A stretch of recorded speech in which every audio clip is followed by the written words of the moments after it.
The Sega Genesis or Megadrive, depending on where you're from, is the 16-bit console that managed to give Nintendo a run for their money. As Sega's third console, it was marketed as more edgy than anything Nintendo could offer, clearly stated in their popular ad campaign, calling Nintendo out specifically. 16-bit arcade hits. What Nintendo don't. Released in 1989, Sega was ahead of their competition in the 16-bit console market, which gave them excellent sales to boot.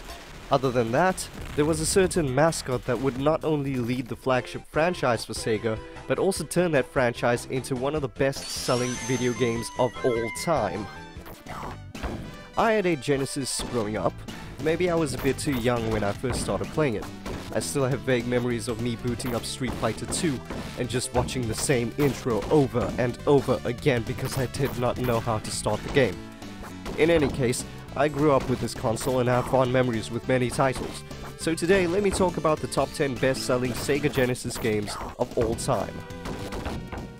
Number 10, Altered Beast. No surprise having this game in the top 10 considering that the Genesis console came packaged with Altered Beast, at least in the early sales of the console. So this is not entirely a clear indication of the game's independent sales. Regardless, it has sold at least 1.4 million copies in the US.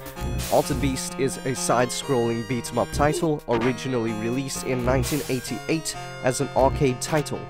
But Sega wanted to show off the capabilities of the new Genesis hardware, so they ported this game to the console. It is a solid port in my opinion, and really showed off what the hardware was capable of at the time. Credit where credit was due. I still think this game sucks. Number 9, Street Fighter 2 Special Champion Edition. This is most likely the version that I had. Released in 1993, it was another solid port of an arcade game, and to be more frank, of two arcade games, Street Fighter 2 Champion Edition and Street Fighter 2 Hyper Fighting. With sales of approximately 1.66 million copies sold in the US, and the money generated from all the versions of Street Fighter 2, Capcom finally had enough bank to begin development on their next big title, Street Fighter 2 Turbo. Number 8, Mortal Kombat 2. Mortal Kombat 2 for the Sega Genesis was the version where they finally said, screw it, let's just leave in all the blood and fatalities without having to enter a code. This was a good move considering that the industry-wide rating system wouldn't be in effect until 3 months after this release. The gameplay is really well done for a port, and this is the title that gave Mortal Kombat an even better stance as a competitive fighting game in the industry. I personally think that the Genesis console fit the aesthetic of Mortal Kombat perfectly, and this all led to Mortal Kombat 2 selling 1.78 million copies in the US. Number 7, NBA Jam. The Genesis was well known for its sports titles. It was also part of the branding. NBA Jam, on the other hand, was an exceptional game, although originally released for arcades and also being ported to the Super Nintendo. Regardless of the console it was on, it's an amazing title that influenced sports games to take a less realistic approach to gaming and opt for a more fast-paced and competitive experience. Still fun as hell when challenging your friends to this day, and it really is no surprise that this game sold at least 1.93 million copies for the Sega Genesis in the US. At number 6, Streets of Rage. Ah yes, another game where you find and eat random food items found in barrels, trash cans and phone booths. This game is still one of my favorites. I even had the opportunity recently to play Streets of Rage 4 with my niece. Amazing to me that I could enjoy a title that I grew up with and then have it be part of a memory that the newer generation will have. Streets of Rage is a beat-em-up game released in 1991. Side note, this is the first game on this list that is not a port of an arcade game. This game was Sega's response to Final Fight and Double Dragon, a genre that seemed to be growing at the time, but sadly, in modern gaming is not something that you'll see very often.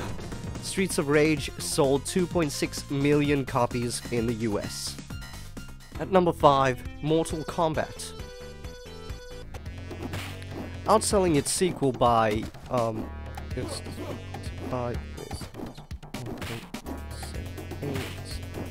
1.47 million copies, with an approximate sales figure of 3.25 million copies sold in the US. The first Mortal Kombat game on home consoles was a technical marvel at the time. Although the blood and gore weren't readily available on the Genesis console, it could be unlocked by entering a cheat code, which kinda made you feel like you were doing something that you shouldn't be doing as a kid, and you'd feel a lot cooler doing that as well. Number 4, Sonic the Hedgehog 3 and Sonic & Knuckles. Now these two are combined on this list as it was originally developed as one title. If you had both carts, you were able to use the lock-on feature on the Sonic & Knuckles cart, and combine the two and form one of the many contraptions that the Sega Genesis would allow. By doing this, however, you were able to access Sonic 3 and Knuckles, allowing you to play the game as Knuckles, considering that he wasn't in the released version, as well as being able to play the game as Sonic, Tails, or both Sonic and Tails. Quite a mess that Sega managed to get themselves into with this one, but it paid off well. Sonic 3 and Sonic & Knuckles sold a combined total of 4 million copies in the US. Number 3, Disney's Aladdin. Disney was really on top of their game in the 8-bit and 16-bit era of gaming. Aladdin is one of my favorite Genesis games, and I remember the hours I spent playing this. Of all the games on this list, this is the only one that I could finish on a consistent basis. I memorized every nook and cranny in this game. The graphics really impressed me, and I always thought that it looked exactly like the movie. The fact of the matter is that this is the first video game to use hand-drawn animation. With the soundtrack as instrumentals, taken right out of the movie, it's an impressive feat, and this game managed to sell 4 million copies in the US, just below the Blue Blur. At number 2, Sonic the Hedgehog 2. Now this is where the numbers start getting a little crazy. Sonic the Hedgehog 2 is arguably the greatest Sega Genesis game of all time. At least for me, that statement is true, and it is a perfect example of a sequel done right. Considering that this game was released only 17 months after the original Sonic the Hedgehog, it's even more impressive that it's this good. We've seen what happens to games when development is rushed. For the Sega Genesis in the US alone, this game managed to sell more than 7.55 million copies. That's almost double the previous spot on this list. Not to mention that within 6 months of the release of this title, Sega's market share went up by 60%. It seems like Sonic was really chewing at Mario's heels, because this is one of the most important titles that gave Sega the boost, or should I say, the blast processing, that they needed to go up against the Nintendo giant in the 16-bit console war. Finally, at number 1, Sonic the Hedgehog. I mean, did you really expect anything else?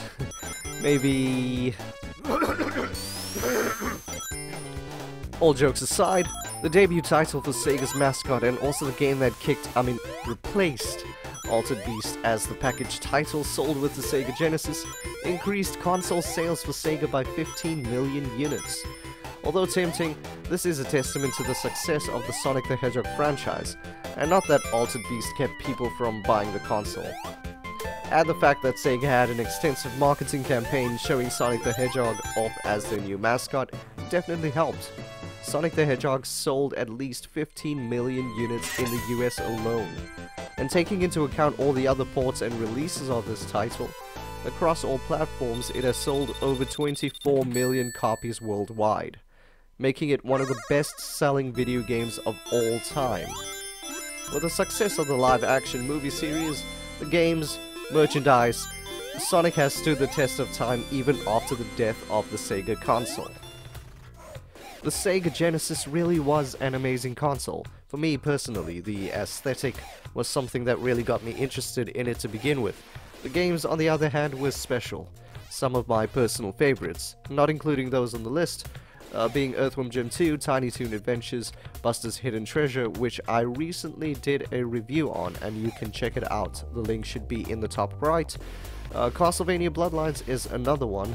Shining Force 2, and even though it was tough as hell, Beavis and Butthead. Those are just some of my favorites. But please let me know down in the comments what games you enjoyed on the Sega Genesis. And thanks for sticking around. If you enjoyed this video or even just found it interesting, whether it be gaming facts, gaming history, or simply just short reviews on some of the classics, please consider hitting that subscribe button, as I'll be uploading many more videos like this one. I'll see you soon.